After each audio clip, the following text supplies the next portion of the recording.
My name is Charles Piper. I'm a licensed private investigator, certified fraud examiner, and owner of Charles Piper's Professional Services. Prior to opening my company, I served over 30 years in law enforcement. Got my start in the United States Army in the Military Police Corps. Next served as a city cop, a detective, and for over 20 years as a federal agent. I've conducted investigations from coast to coast.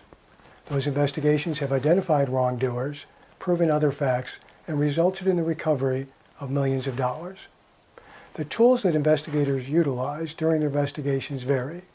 They may include well-planned and thoroughly conducted interviews, covert surveillance with the use of cameras, legally recorded conversations, undercover activity, record searches, background checks, document review and analysis, and the collection of evidence.